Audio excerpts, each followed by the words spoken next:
Hello everyone, good morning. और मैं आज शुरुआत करने वाली हूँ अध्याय 8 का सबक शुरुआत करना, रिच डैड और पुअर डैड, जो कि अब लास्ट में चल रही है और ये किताब बहुत जल्द खत्म होने वाली है। और जितना जल्दी आप किताब खत्म करते हैं उतना तेजी से आपके बुद्धि का विकास होता है। तो चलिए हम अपने बुद्धि का विकास करते हैं, क्योंकि सबसे ज्यादा जरूरी है शिक्षा में इन्वेस्ट करना। और अब हमें वो शिक्षा नहीं सीखना है जिससे कि हमें पैसों के लिए काम करना पड़े। अब हमें वो शिक्षा ग्रहण करना है जहां पैसे हमारे लिए कैसे काम कर सकते हैं, वो हमें सीखना है। तो मैं इसे पढ़ना शुरू करती हूँ। शुरुआत करना, अध्याय 8, सार। बेहतरीन सौदे खोजना आसान है, साइकिल चलाने जैसा है। थोड़ा डगमगाने के बाद यह आसान हो जाता है, लेकिन जब पैसे की बात आती है तो उसे डगमगाने से गुजरने की संकल्प की जरूरत होती है। आपको इन बेहतरीन सौदे को खोजने के लिए भीतर सोई बीती प्रतिभा को जगाना होगा। हमारी संस्कृति ने हमें बताया है कि पैसे का प्रेम सारी बुराई की जड़ है। हमें केवल एक पैसा खोजने और कड़ी मेहनत करने भर की जरूरत है, और जब हम बूढ़े होंगे तो सरकार हमारी परवाह कर लेगी। संदेश अब भी कड़ी मेहनत करने, पैसे कमाने और इसे खर्च करने का है। और जब हमारे पास पैसे कम पड़ जाए तो हम हमेशा पैसे उधार ले सकते हैं, और इसीलिए हम में से इतने सारे लोगों के भीतर हमारी बीती प्रतिभा सोई हुई है।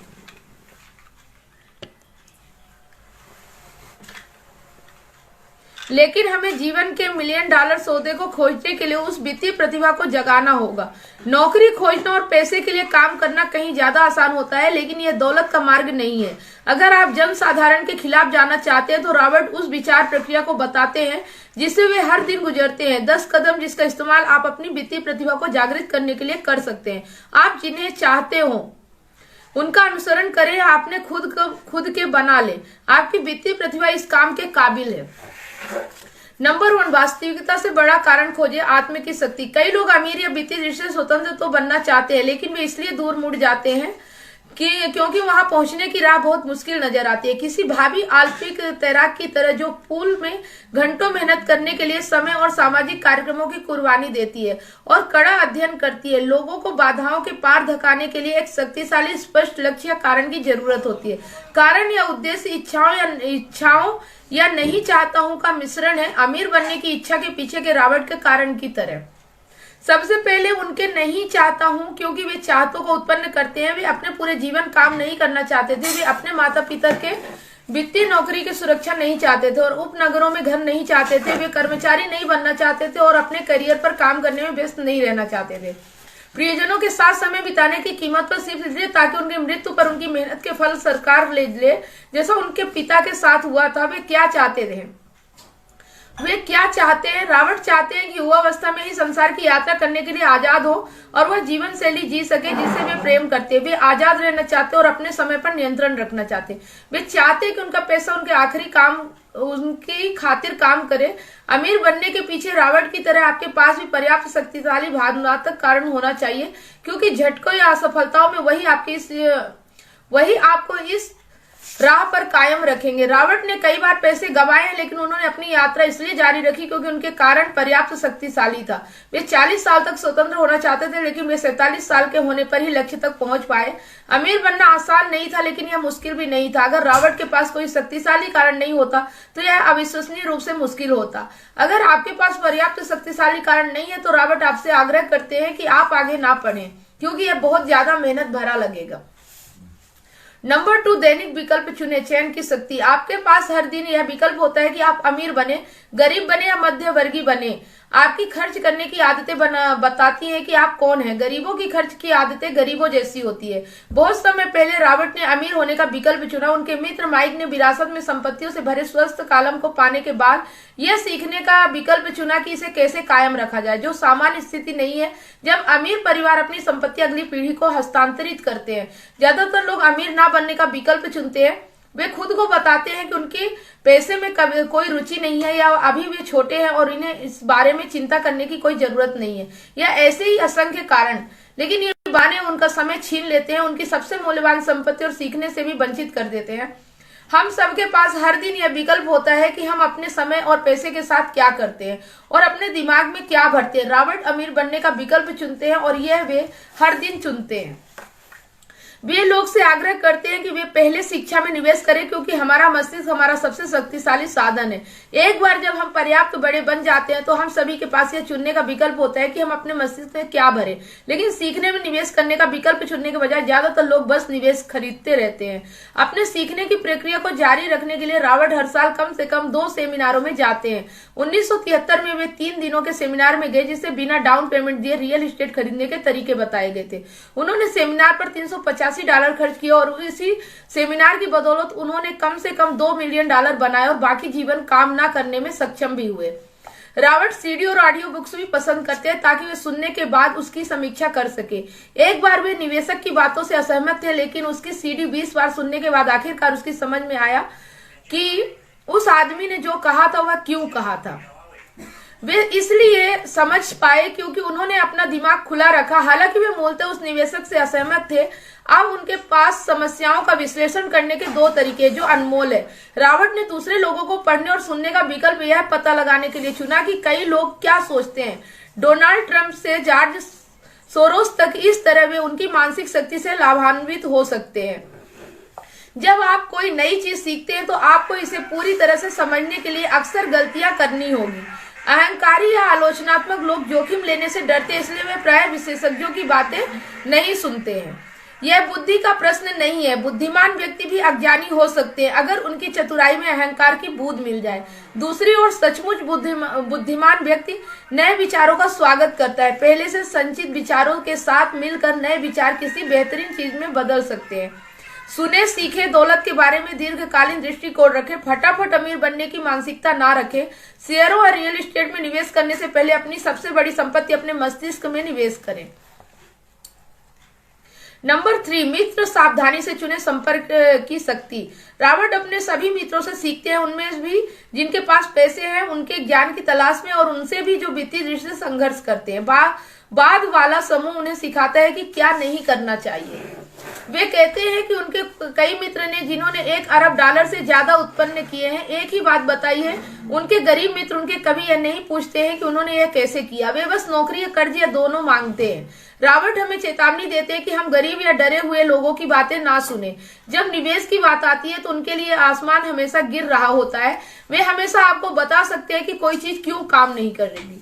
विशेषज्ञों के किसी भी समूह में एक ना एक होता है जो कहता है कि बाजार लुढ़कने वाला है, और दूसरा होगा जो कहता है कि बाजार चढ़ने वाला है। दोनों की सुने, क्योंकि दोनों के पास वैध बिंदु है। अपने प्रति सच्चे रहें और भीड़ के पीछे न जाए। यह दौलत बनाने का सबसे मुश्किल हिस्सों में से एक हो सकता है। भीड़ आमतौर पर किसी बेहतरीन सौदे के लिए बहुत देर बाद पहुंचती है। इसके बजाय किसी नए सौदे की तलाश करें जो डरावना दिख सकता है। बाजार की टाइमिंग करने की कोशिश ना करें, अगली लहर के लिए सही स्थिति में पहुंचे। समझदार निवेशक किसी निवेश को तब खरीदते हैं जब लोकप्रिय नहीं होता। वे जानते हैं कि मुनाफा बेचते समय नहीं बल्कि खरीदते समय तय होता है। यह सब इनसाइडर ट्रेडिंग इनमें वैधानिक रूपों के बारे में है। अंदर के करीब रहना, अमीर मित्र होना जिनके पास इस बारे में जानकारी होती है कि पैसा कहाँ बनाया जा रहा है। आप अगले उछाल के बारे में सुनना चाहते हैं, अंदर घुसना चाहते हैं और बाजार के लुढ़कने से पहले बाहर निकलना चाहते हैं। मित्र इसी के लिए होते हैं और यही वित्तीय बुद्धि है। नंबर 4, किसी फार्मूले में माहिर बने और फिर एक नया फार्मूला सीखे। जल्दी सीखने की शक्ति। सावधान रहें कि आप क्या सीखते हैं, क्योंकि आप वही बन जाते हैं जो आप अपने दिमाग में रखते हैं। जन साधारण के पास एक बुनियादी फार्मूला होता है। नौकरी पर जाओ, पैसे कमाओ, बिलों का भुगतान करो, चेक बुक भरो, कुछ म्यूचुअल फंड खरीदो और फिर से नौकरी पर जाओ। अगर आप पर्याप्त नहीं बना रहे हैं तो आपको फार्मूला बदलने की जरूरत है। वर्षों पहले रॉबर्ट एक वीकेंड क्लास में गए, रियल एस्टेट फोरक्लोजर्स जैसे खरीदे। उन्होंने एक फार्मूला सीखा और इस पर काम किया, जिस प्रक्रिया में उन्होंने कई मिलियन डॉलर कमाए। फिर वे नए फार्मूले की तलाश में गए। उन्होंने हमेशा नई जानकारी का सीधे उपयोग नहीं किया, लेकिन वे हमेशा सीखते रहे। कई कॉलेजों में वित्तीय नियोजक और पारंपरिक निवेश खरीदने पर कक्षाएं होती है। शुरुआत करने के लिए अच्छी जगह है, लेकिन रॉबर्ट हमेशा ज्यादा तेज फार्मूले की तलाश में रहते हुए कहते हैं कि इसलिए वे एक दिन में उससे ज्यादा पैसे कमा सकते हैं जितने कई लोग अपनी पूरी जिंदगी में नहीं कमा पाएंगे। और यह ज्यादा तेज फार्मूले के बारे में ही नहीं है, बल्कि ज्यादा तेजी से नए फार्मूले सीखने के बारे में भी है। नंबर 5, खुद को सबसे पहले पैसे दे। आत्म अनुशासन की शक्ति। सभी कदमों में आत्म अनुशासन में माहिर बनना सबसे मुश्किल हो सकता है यदि यह आपकी संरचना का हिस्सा नहीं है, लेकिन व्यक्तिगत आत्म अनुशासन अमीरों, गरीबों और मध्यवर्गीय लोगों को अलग करने वाला सबसे बड़ा घटक है। संसार आपको चारों ओर धकाता है और आप पर दबाव डालता है, और अगर आप में वित्तीय दबाव झेलने लायक सहनशीलता नहीं है तो आप कभी अमीर नहीं बन पाएंगे। रॉबर्ट अपनी उद्यमिता कक्षाओं में विद्यार्थियों को सिखाते हैं कि किसी व्यवसाय को शुरू करने के लिए 3 सबसे महत्वपूर्ण प्रबंधक योग्यताएं कैश फ्लो का प्रबंधन, लोगों का प्रबंधन और व्यक्तिगत समय का प्रबंधन आदि होता है। ये सिर्फ उद्यमी पर ही नहीं बल्कि हर एक पर लागू होता है, और इसमें से प्रत्येक योग्यता आत्म अनुशासन में महारत से बढ़ जाती है। हालांकि कई बार इस कथन को दोहराते हैं, खुद को सबसे पहले पैसे दे, लेकिन बहुत कम में इस पर अमल करने का अनुशासन होता है। इन 2 रेखा चित्रों की तुलना करें। धन के प्रवाह का अनुसरण करें और देखें कि कैसे ये व्यक्ति बिल चुकाने में पहले खुद को पैसे देते हैं। संपत्ति वाले कॉलम में निवेश करके इसका यह मतलब नहीं है कि आप अपने बिलों का जिम्मेदारी से भुगतान नहीं करते। इसका तो बस यह मतलब है कि आप खुद को पहले पैसे देते हैं। आप देख सकते हैं कि बाकी हर एक को पहले पैसे देने से संपत्ति वाले कॉलम में निवेश करने के लिए बहुत कम पैसे बचते हैं या बिल्कुल भी नहीं बचते। यह रॉबर्ट और कई दूसरे लोगों के साथ हुआ है कि कई बार कैश फ्लो इतना नहीं था कि खुद को और बिलों का एक साथ भुगतान किया जा सके, फिर भी उन्होंने खुद को पहले पैसे दिए। इसमें आंतरिक दृढ़ता की जरूरत होती है। जब बिल वसूल करने वाले चिल्ला रहे हो, लेकिन यह संपत्तियों में निवेश को प्राथमिकता बनाता है और अमीर बनने की ओर ले जाता है। खुद को सबसे पहले सफलतापूर्वक पैसे देने के लिए नीचे दी गई बातें याद रखें। कभी भी भारी कर्ज में ना फंसे जिसे आपको चुकाना हो। अपने खर्च कम रखें। अपनी संपत्तियों को सबसे पहले बनाएं, इसके बाद ही कोई बड़ा मकान या अच्छी कार खरीदे। जब आपके पास पैसे की तंगी हो तो दबाव बढ़ने दे, लेकिन अपनी बचत या निवेशों में हाथ ना डाले। दबाव का इस्तेमाल अपनी वित्तीय प्रतिभा को प्रेरित करने के लिए करें ताकि ये ज्यादा पैसे कमाने और आपके बिलों का भुगतान करने के लिए नए तरीके सोचे। इससे आपकी पैसे बनाने की योग्यता और वित्तीय बुद्धि दोनों ही बढ़ जाएंगी। याद रखें कि यह नियम आत्म त्याग या वित्तीय अति संयम को प्रोत्साहित नहीं करता है। इसका मतलब यह नहीं है कि खुद को सबसे पहले पैसे दो और फिर भूखे मरे। जीवन आनंद के लिए अगर आप अपनी वित्तीय प्रतिभा का आह्वान करते हैं तो आपके पास जीवन की सारी चीजें हो सकती है। आप अमीर बन सकते हैं और अपने बिल भी चुका सकते हैं। नंबर 6, अपने ब्रोकर्स को अच्छा पैसे दे। अच्छी सलाह की शक्ति। कई लोग डिस्काउंट ब्रोकर्स का इस्तेमाल करके या खुद के दम पर अपना मकान बेचकर कुछ डॉलर बचाने की कोशिश करते हैं, लेकिन अच्छे पेशेवर व्यक्ति न सिर्फ आपका समय बचाते बल्कि आपके लिए पैसे भी बनाते हैं। जानकारी अनमोल है। एक अच्छा ब्रोकर आपको जानकारी देगा, लेकिन साथ ही वह आपको पैसे भी कमा कर देगा। उनसे सीखे। सच तो यह है कि आप उन्हें जितने पैसे देते हैं उसकी तुलना में उनके द्वारा दी गई जानकारी से आप ढेर सारा ज्यादा पैसा कमा सकते हैं। सभी ब्रोकर एक जैसे नहीं होते। उनसे बातचीत करके पता लगाए कि उनके पास कितनी जायदाद या निवेश है। ऐसा ब्रोकर खोजे जिसके दिल में आपके सर्वश्रेष्ठ हित हो और उसके साथ न्यायपूर्ण बर्ताव करे। कंपनियों से में संचालक मंडल इसलिए होता है क्योंकि वे जानते हैं कि अपने से ज्यादा स्मार्ट लोगों को आसपास रखना कितना मूल्यवान होता है। आपके पास भी एक संचालक मंडल होना चाहिए। नंबर 7, इंडियन गिवर बने। कुछ नहीं देकर कुछ पाने की शक्ति। जब आप पहले यूरोपीय निवासी अमेरिका में रहने गए तो एक सांस्कृतिक परंपरा की गलत समझ में इंडियन गिवर शब्दावली उत्पन्न हुई। अगर किसी गोरे आदमी को ठंड लगती थी तो इंडियन उसे एक कंबल दे देते थे। श्वेत प्रवासी से उपहार मान लेता था और जब इंडियन कंबल वापस मांगता था तो उसे अक्सर बुरा लग जाता था। इंडियन को भी बुरा लगता था जब उसे पता लगता था कि श्वेत प्रवासी कंबल वापस नहीं करना चाहता था। सौदा क्या था, यही समझने में गलती हुई थी। निवेश और संपत्ति वाले कॉलम के संदर्भ में इंडियन गिवर बनना कुंजी है, यानी अपना शुरुआती निवेश वापस पाए और जल्दी पाए। एक उदाहरण है वह कांडो जिसे रॉबर्ट ने $50,000 नगद में खरीदा।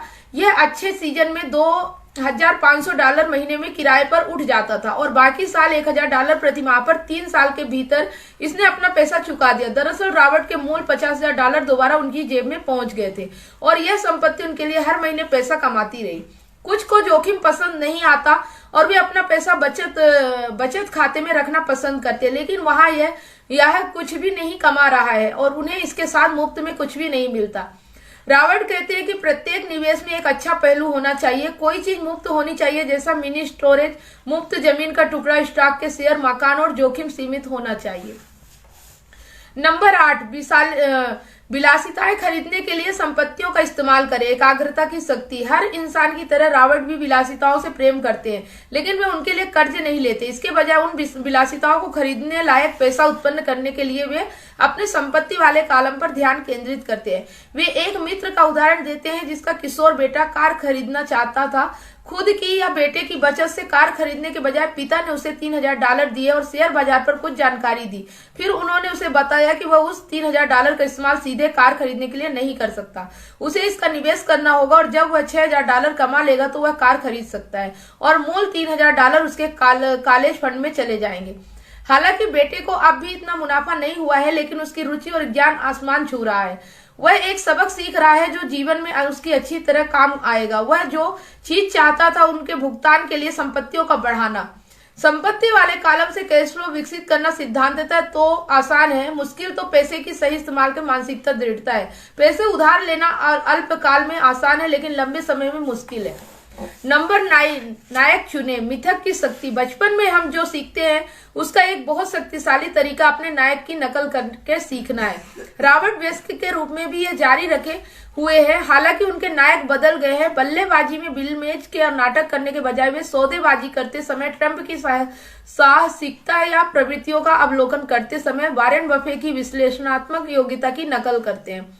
नायक बनाकर हम उनके जीनियस का दोहन करते हैं और चूंकि वे उसे आसान दिखाते हैं इसलिए वे हमें कोशिश करने के लिए प्रेरित कर देते हैं। नंबर 10, सिखाओ और आपको मिलेगा। देने की शक्ति। रॉबर्ट ने अमीर डैडी से पैसा और शिक्षा दोनों देना सीखा है। वे कहते हैं अगर आप कोई चीज चाहते हो तो आपको पहले देना होता है। जब उनके पास पैसे कम थे तब भी उन्होंने अपने चर्च या अपनी फ्री परोपकारी संस्था को दान दिया। जब भी आपको किसी चीज की जरूरत महसूस हो, चाहे यह पैसा हो, मुस्कान हो, या प्रेम हो या मित्रता हो, इसे पहले दे और यह प्रचुर मात्रा में आपके पास लौट आएगी। यह सीखने सिखाने के क्षेत्र में भी सच है। आप जितना ज्यादा सिखाते हैं आप उतना ही ज्यादा सीखते हैं। रॉबर्ट के दोनों डैडियों ने इसे साबित किया था। आपके पास जो है उसके प्रति उदार बने और यह सुनिश्चित करें कि आप कुछ पाने की खातिर नहीं बल्कि देने के आनंद के लिए दे रहे हैं। बाएं गोलार्ध का पल। अपने संपत्ति वाले कॉलम को बढ़ाने की प्राथमिकता की सुरक्षा करने के लिए खुद को पहले भुगतान करने के लिए आत्म अनुशासन का इस्तेमाल करें। दाएं गोलार्ध का पल। नए विचारों और चीजें करने के लिए नए तरीकों के प्रति अपने दिमाग को खुला रखें। ये दूसरे संचित विचारों की सिनर्जी बढ़ा सकते हैं। अवचेतन पल। आप क्यों अमीर बनना चाहते हैं इसके गहरे भावनात्मक कारणों का दोहन करें। उन्हें शक्तिशाली बनाए। वे दौलत की राह की बाधाओं को पार करने में आपकी मदद करेंगे। रॉबर्ट क्या कह रहे थे? अब सोच विचार के समय है। खुद से पूछे रॉबर्ट इस उदाहरण में क्या कह रहे हैं और वे ऐसा क्यों कहते हैं। इस खंड में आपको रॉबर्ट के साथ सहमत या असहमत होने की जरूरत नहीं है।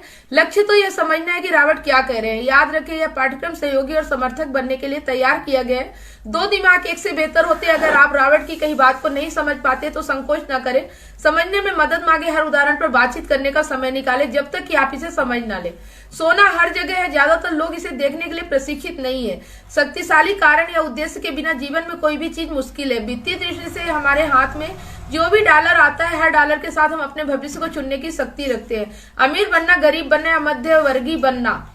90% जनता टीवी सेट खरीदती है और केवल 10% व्यावसायिक पुस्तकें खरीदती है।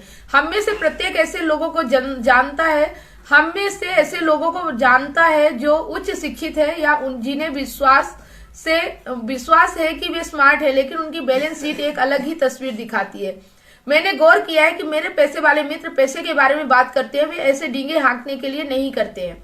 उनकी तो इस विषय में रुचि, इसलिए मैं उनसे सीखता हूँ और वे मुझसे सीखते हैं। आप जो कर रहे हैं अगर आप उससे थक गए हैं या आप पर्याप्त नहीं कमा रहे हैं तो यह बस उस फार्मूले को बदलने का मामला है जिसके जरिए आप पैसे कमाते हैं। जिन लोगों में अतिरिक्त दृढ़ता का अभाव होता है वे अक्सर आत्म अनुशासन वाले लोगों के शिकार बन जाते हैं। मैंने कई मौके पर पैसा गंवाया है, लेकिन मैं केवल उसी पैसे से खेलता हूँ जिसे गंवाना मैं बर्दाश्त कर सकता हूँ। आसान राह अक्सर मुश्किल बन जाती है और मुश्किल राह अक्सर आसान बन जाती है। अतिरिक्त प्रश्न। अब इस अध्याय में रॉबर्ट की कही बातों की समझ के साथ इसमें बताई कहानियों को खुद पर और अपने जीवन पर लागू करने का समय है। खुद से नीचे दिए प्रश्न पूछें और अपने अध्ययन साझेदार के साथ उन पर विचार विमर्श करें। खुद के साथ और अपने साझेदार के साथ ईमानदार बने। आप जो जवाब दे रहे हैं अगर उनमें से कुछ आपको पसंद नहीं आते तो खुद से पूछे कि क्या आप बदलने के लिए तैयार हैं। अपने विचारों तथा मानसिकता को बदलने की चुनौती को स्वीकार करें। वे कौन से कारण हैं जिसकी वजह से आप अमीर बनना चाहते हैं, आपकी इच्छाएं और जो आप नहीं चाहते, क्या रॉबर्ट के हिसाब से वे पर्याप्त शक्तिशाली है। नंबर 2, क्या आपकी खर्च की आदतें उस जीवन की झलक है जो आप चाहते हैं, अगर नहीं तो आप क्या बदल सकते हैं। नंबर 3, आप हर दिन अपने दिमाग में क्या भरने का विकल्प चुन रहे हैं। आखिरी बार आप किस सेमिनार में कब गए थे या आपने कोई व्यावसायिक पुस्तक कब पढ़ी थी इसके सिवाय। नंबर 4, आपने अपने मित्रों से वित्त के बारे में क्या सीखा है, अच्छा या बुरा।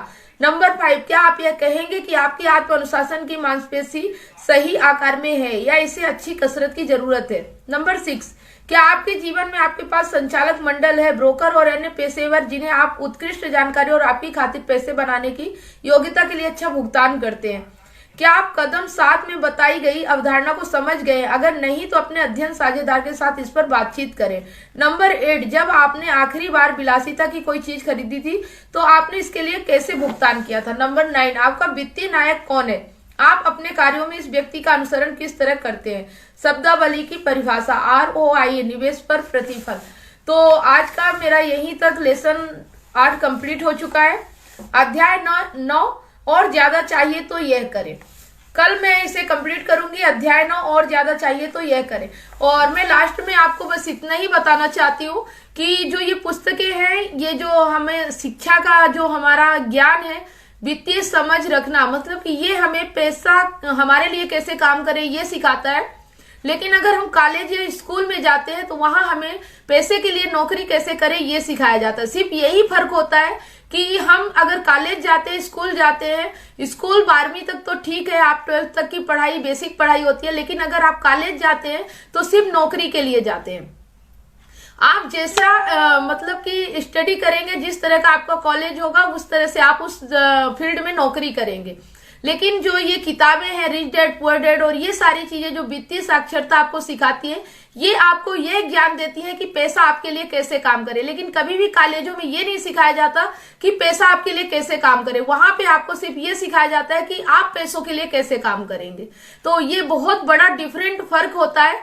95% लोग ये सीखने जाते हैं कि पैसे के लिए वह काम कैसे करेंगे। सिर्फ 5% लोग ऐसे होते हैं जो ये सीखते हैं कि पैसा उनके लिए कैसे काम करेगा। अब ये डिसीजन लेना आपके ऊपर है कि आप पैसों के लिए काम करना सीखना चाहते हैं या पैसों से अपने लिए काम करवाना सीखना चाहते हैं। ये आपके ऊपर डिपेंड करता है। और मैं सीख रही हूँ सफलता के लिए। मुझे मेरी लाइफ में वो सफलता चाहिए जहां पे पीस ऑफ माइंड मिलता है, सुकून मिलता है, जहां जो शायद पैसों से भी नहीं मिलता है। पैसों से आप अमीर तो बन सकते हैं लेकिन शायद वास्तविक रूप से आप सफल नहीं बन सकते। लेकिन अगर आपको सफलता चाहिए तो आपको वो सारे काम करने होंगे जो सफल व्यक्ति करते हैं। अगर आप वह काम करने में माहिर हो जाते, एक्सपर्ट हो जाते और सफल लोगों की आदतें अपना लेते हैं, आपके अंदर सफल हैबिट्स आ जाती है, तो आपको सफल होने से कोई भी नहीं रोक सकता। तो ठीक है, कल मिलते हैं फिर रात को 9:30 बजे और इसी बुक के साथ rich dad poor dad lesson 9। तो आप लोग जरूर मिलिएगा रात 9:30 बजे। Thank you.